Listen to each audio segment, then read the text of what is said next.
Hello there, members of the PUC and everybody here gathered in this illustrious hall. A couple of things.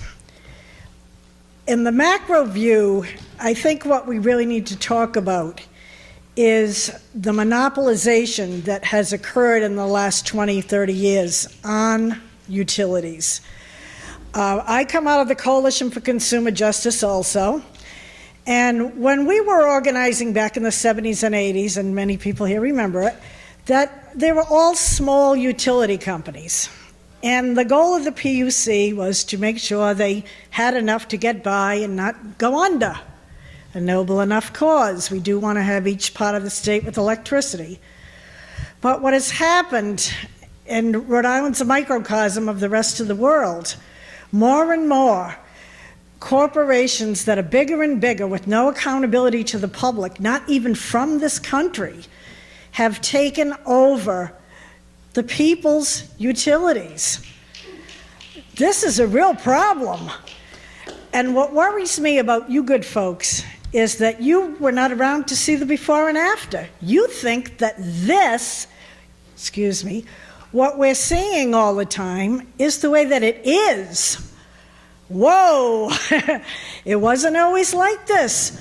They didn't come in every 5 minutes asking for a small fortune's worth of increases with every kind of excuse under the book. They did not come in taking money from the pockets of the public for both electric and gas simultaneously. If you add together what they were proposing in the initial proposal, you're looking at a 12% increase in people's utilities. Oh, but it looks so innocent. Oh, it's 3 over here, or maybe 4. It's 8 over here. You know, it's a shell game. These people have some of the slickest lawyers in the world. And I feel like the public is really, really, really outgunned.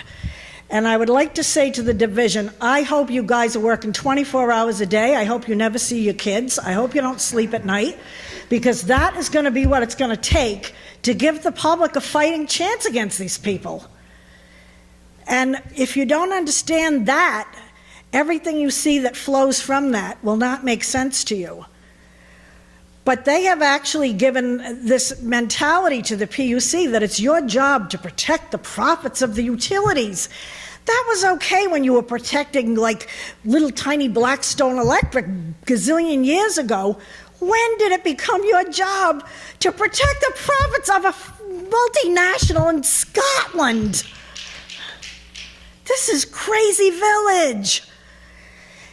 I know that people have judged that the PUC has to make sure the utilities don't go under a noble cause with the multinational corporations and all.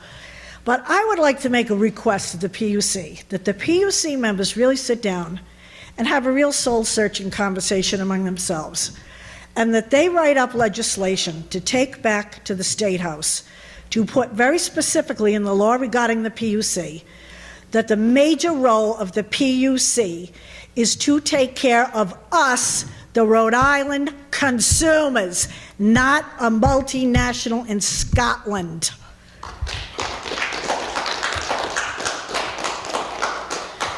They were so shamefaced what they asked for in September. I just can't even imagine the old utilities doing that.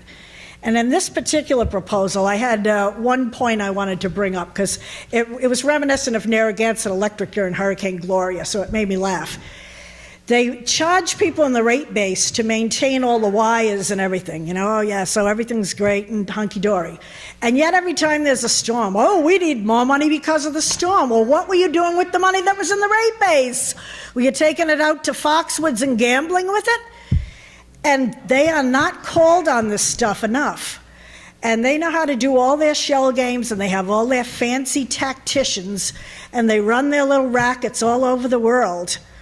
But your job is to protect us, because we pay your salary and we need you. We're a state where we have a whole lot of people that don't have a lot of money. We have a whole lot of disabled people and senior people, and we need you to fight for us. Thank you very much. Hi, it's Jane Campbell again. As Chloe was talking about some of these structural issues, I am going to make a huge plea to you guys who really seem to be pretty sensible. I'm liking you guys so far. You have a real problem with that PUC hearing room. In the old PUC downtown, did you guys ever see the old, okay, I wish you had.